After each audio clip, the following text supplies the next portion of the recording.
गुरुदेव ने एक बार बहुत अच्छी बात किसी को कही थी। एक बच्चे का पेपर क्लियर नहीं हो रहा था, सीए का लास्ट पेपर बचा था और लास्ट पेपर बार बार क्लियर नहीं होते होते उसको 8 साल हो गया।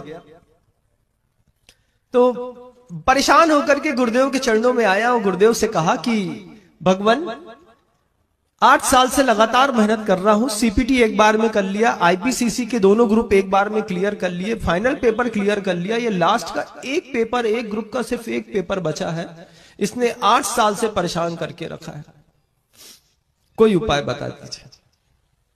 आचार्य श्री जी ने सिर्फ इतना कहा कि किसी भी प्रकार की विद्या की शुरुआत करो, सबसे पहले कागज में ऊपर 2 शब्द लिख दो, देखते हैं विद्या कैसे फलीभूत नहीं होती।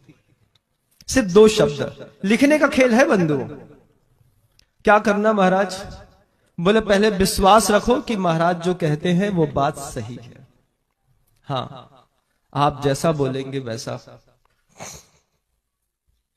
आचार्य श्री जी ने कहा कि कोई भी पेपर दे रहे हो, कोई भी कॉपी हो, सबसे ऊपर नमः सिद्धम शब्द लिख दो, फिर देखो कि शब्द तुमको सिद्ध कैसे नहीं होते।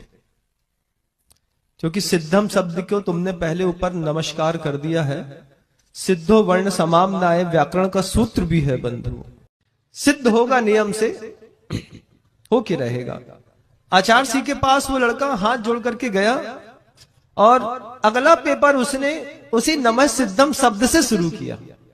लिखने के पहले ऊपर उसने बारीक अक्षरों में लिख दिया नमः सिद्धम, स्मृति करी गुरुदेव की, फिर पूरा पेपर दे करके आया। आज केसी जैन बंबई की एक बहुत बड़ी फर्म है, अगर चार्टर्ड अकाउंटेंट्स के मामले में आप जानते हो, उसमें एक बहुत बड़े पद पर वो बच्चा प्रतिष्ठित होकर के बैठा है। मतलब जो चार्टर्ड पढ़ना चाहते हैं, अगर उनको केसी जैन बंबई की फर्म में फैकल्टी के रूप में काम करने के लिए मिल जाए या फिर वहां पे इंटर्नशिप करके कुछ सीखने के लिए मिल जाए, तो आदमी अपना सौभाग्य मानता है। वो उस फर्म में एक बड़ी पोस्ट पर जाकर के बैठ गया, आचार्य श्री के अनंत भक्तों में शामिल हो गया। बोला भगवान ये शब्द अगर आपने पहले कह दिया होता तो मैं 5-7 साल पहले क्लियर कर लिया होता।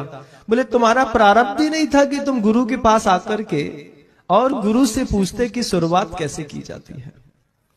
आज यह शब्द मैं जो आपको बता रहा हूं, आज दुनिया का हर बच्चा सुनेगा और शुरुआत वो करके देखे कि उसको उसके कार्य में सफलता मिलती है कि नहीं। मैं मानता हूं कि गुरुदेव की वाणी कभी निष्फल नहीं होती बंधु। अगर जिन लोगों को बड़े